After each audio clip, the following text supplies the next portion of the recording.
Hi everyone, Elisa Jansen-Jones here, and in this video I'm going to be walking you through how to perform a SWOT analysis. Now, don't freak out if you've never heard about a SWOT analysis before. I had never heard about one before working on my Master of Business degree, so chances are good if you're a music teacher watching this, you probably haven't heard of it. And that's okay. I'm going to walk you through it. I've walked through many organizations and individuals on how to do this, so you're in good hands. All right, first of all, you need to know that SWOT is SWOT, and it stands for Strengths, Weaknesses, Opportunities, and Threats. So this is a great exercise to do at the end of a school year or the beginning of a new one, or any time that you're just kind of feeling stagnant in your career or your life. Or maybe you know that you need to move forward in some way, but you don't know how. This is how we start to build kind of strategic momentum so that you aren't just doing tasks for no reason. You have a reason behind everything that it is that you're doing. So we start by creating, this is so simple, a table with 4 blocks on it, okay? And I like to stretch mine out here because I want to be pretty. So our upper one is strengths and weaknesses, and down below we have opportunities and threats. Okay, so the upper 2, strengths and weaknesses, these are things that we have control over. They're things that we can change. Opportunities and threats are things that we cannot change. So top half are things that we have control over. Bottom half are things that we don't. Okay. And then of course on the strength and opportunity side, these are things that are considered really positive. And this is kind of can get confusing for some people because they see weaknesses as opportunities. But remember, weaknesses are negative things that we can control. Opportunities are things that we can't control that we can leverage for really positive things, okay? So I'm going to kind of walk you through this. So obviously weaknesses and threats are considered negative. I'm going to be doing this based on my own current situation. I'm about to take over a middle school band program. We're going to be starting a choir for the first time at my school. So I've got a lot of work to do, and this is going to help me determine where to apply the efforts, right? What should I really be striving for, okay? So under strengths, I'm going to not just look at my own personal strengths, but how my strengths help my program. So I'm really looking at this on a program level, not a personal level. So honestly, one of the strengths of the program is that they have me. All right, I'm super experienced, I'm super organized, I've taught band, I've taught choir, I've been at the school for a long time, so that's one of the strengths. I have a pretty big music library. Okay, I have a very supportive administration. I have supportive parents. They already know me from teaching their younger kids. I've already taught at the school for 3 years, okay? We have some great community support. I already have, I'm going to be able to see the kids at least 2 times a week, 2 to 3 times per week, and I get to see beginning band 5 times per week. So that's a lot, okay? I do have an instrument inventory. Some will be ready to go. Okay, that's the hard part. That gives you an idea of some of the strengths, okay? So let's talk about what some weaknesses might be. I do have a big music library, but we don't have very much new music. Okay. We do have very supportive administration, but one of the weaknesses is that we don't have a very large staff to help reset my room, so I'm still waiting to set up my classroom. Okay.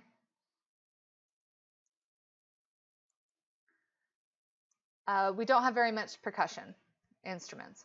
We have pretty much drums and more drums and 2 old-fashioned bell lyre sets.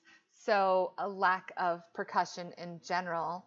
And we don't have enough instruments to cover the band's needs. So we are going to have to buy some new instruments, which is going to be a big challenge. All right. So those are things that are within my control. I mean, kind of to a point, right? I do get to help determine the budget, and those are some of the weaknesses. Okay. Also, I should admit, I'm not a great pianist, so I am probably going to need one for when we do choir performances. Okay. So let's look at some opportunities. We do have a booster group at my school. They don't call themselves a booster group, but you guys know what that means. We do have a gala, a big event where some of the instruments that are redlined from my music inventory can be turned into like art projects and auctioned off, which is super, super cool. Those things are out of my control. I don't control the booster group. I don't control the gala. We do have some performance opportunities for the middle school groups especially. Okay, so we have district festivals that the bands, and of course no choir because we haven't had a choir, they haven't attended. And so there's this opportunity to take the kids to these festivals to get them involved in the larger community, which being at a small Catholic school, they don't get that much opportunity to connect with kids from other schools and stuff like that. Except in soccer. Soccer's really big in our town. And swimming, maybe? Not so much? Okay. So what are some threats? Again, these are things that could be detrimental to my program that I don't have any control over. So if we can't get funding for the instruments in time for the school year, like if I just can't get instruments here, then that's going to be a challenge. I can't start a band with only 1/3 of the kids having instruments. So getting instruments on time is going to be a challenge. Also, my schedule is going to be a challenge. Yes, I do get to see the kids a lot, but I don't have a lot of prep time. And now I'm prepping for kindergarten first, second, third, fourth, fifth. I have 9 grades that I'm prepping for, which is pretty insane. So that's just a schedule thing that is kind of a challenge. Okay, so does this kind of give you an idea? Now, once you've written these down, you're going to come up with much, much longer lists. And if I wanted to make this video half an hour long, I could probably come up with a longer list. But what do we do with this information? Okay, the goal here is to use your strengths. That's what you got that's going for you. Okay, take advantage of your opportunities.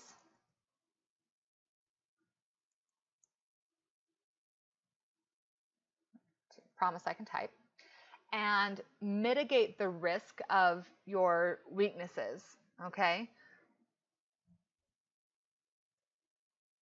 Weaknesses are often a great area for us to identify for goals because they are things that we have control over, at least somewhat, and they are weaknesses, obviously, so we can turn them into strengths. So that's kind of what we want to aim for, all right? We can strengthen our strengths, but if we can strengthen our weaknesses and turn them into strengths, that's where we want to be applying our effort, okay?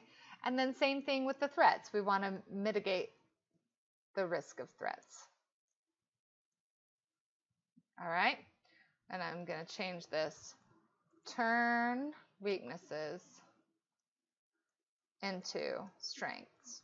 Now, this should give you a really great idea of what direction you want to be going either in your personal life or your professional life or your program in general. If you have any questions, don't hesitate to send me an email or contact me on Facebook.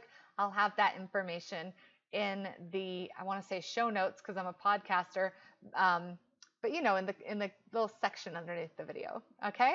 And I hope that you take some time, sit down and be really comfortable and make yourself physically comfortable, because this can make you a little emotionally and mentally uncomfortable. But don't worry, you'll get through it and you'll feel so much better getting it out on paper, being truly honest and authentic with yourself, and moving forward toward whatever your goals of success might be. All right, that's all for now. Keep teaching on.